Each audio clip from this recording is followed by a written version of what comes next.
بسم الله الرحمن الرحیم د ذوالحجه د لس ورځو په حواله سره یو ډیره مهم او ضروری مسله یعنی دغه اختر چې کوم اولنې لس ورځې دي په دې حواله سره د اختو د کټکولو یا نکونو کټکولو په حواله سره چې کوم مسله ده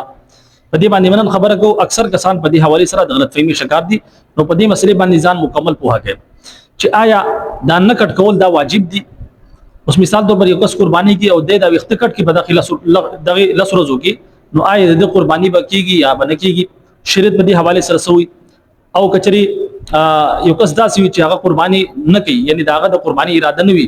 نو آیا دا کس هم وخت یا نکونه وغیرہ نه کټ کی شریعت په دې حواله سره سوی آیا دا کټکول نه کټکول واجب دي فرض دي مستحب دي سنت دي شریعت په دې حواله سره سوی ځان پوهږي ګوره اول خدا غدا چې نبی علیه الصلاه والسلام فرمایي چې کله د ذل حج میاشت په نظر راشي نو تاسو کې چې د قرباني اراده وي نو هغه د خپل وختو او نکونه وغیرہ نه کټ کی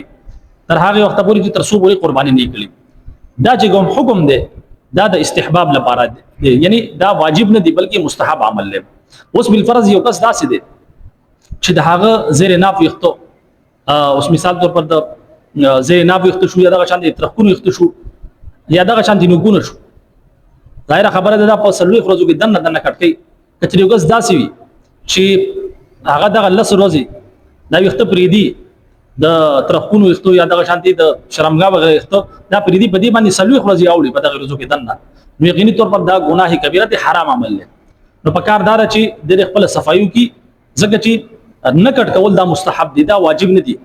نه کټ کول دا ثواب عمل دی افضل عمل دی چې کټ نه کې لیکن یو کس داسي وي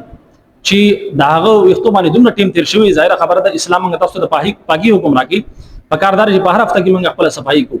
لیکن بعض کسان داسې چې هغه په کلونو په میاشتو چې کوم دي هغه خپل صفای نه کی نو یقیني طور پر دا ګناه کبیره او حرام عمل دی نو د شریعت روشنی کې دا یو ګناه کبیره دی حرام عمل دی که یو کس داسې چې داغه په دې وختو باندې یعنی د زیر ناف وختو باندې یا دغه شاده ترخونو په وختو باندې یا په نکونو باندې دومره ټیم تیر شوی چې هغه کچري دغه لس ورځې نور انتظار کینو په دې باندې سلوي ورځې لپاس اوړي نو دا بیا ګناه کبیره کې دی راځي نو په کار دل دادا چې خپل دې صفایو یعنی کچري د شرمګاوي وختي صفاګړي هغه دي صفاګي د ترخونو وختي صفاګي او دا چاندي کې نکونی هغه دي کټ کی نو دا نه کټ کول دا مستحب دي او کټ کول چې کوم دي په سلوي ورځو کې دنه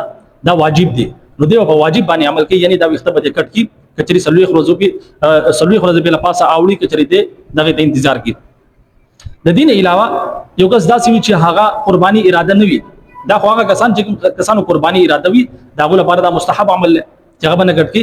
دغه شان دي چې کوم کسان قرباني نه کی دا غو لپاره څه حکم دی نو دا غو لپاره هم دغه حکم دی د بعض احادیث نه دا معلومیږي چې کوم کس قرباني نشي کولای غریب وي نو هغه دي چې کوم خپل وخت نه کټ کی د سر وختو شو یا دغه شانتي د ګيري وختو دغه شانتي ترخونو وختو د زیر ناف وختو دغه شانتي نکونه د کټ نه کی او بیا چې کله قرباني وشي اختر منځو کې داغه نه بعد د خپل د صفای وغیرہ کې نکونه وغیرہ کټ کې نو په دغه صورت کې با د ته هم د قرباني چې کوم ثواب دی هغه ملاويږي. بهرحال په دې حواله سره اکثر کسان دا غني چې دا واجب عمل یعنی کچري کس دا وخت کټ کی یا کچري د عذر نه وي اسی هم کټ کی نو په دغه صورت کې به هم قرباني وشي یعنی بعض کسان داسې غني چې کچري کس وخت کټ کی یا دغه شانتي نکونه وغیرہ کټ کی صفائی وغیرہ کې نو په دغه باندې به قرباني نه کیږي بلکې دا سینه دا قرباني به یوشي لیکن دا نه کټ کول چې دا مستحب عمل دی یعنی افضل دغه چې کټ نه کی کچري کټ کو نو په دې باندې څه ګناه وغیرہ نشته یا دغه شانتي دې په ذریعہ باندې په قرباني باندې اثر نه پریوزي. بهرحال امید کوم چې دا مسله به مو په سمجھ کې راغلی. اجازه راکړئ. السلام علیکم ورحمت الله وبرکاته.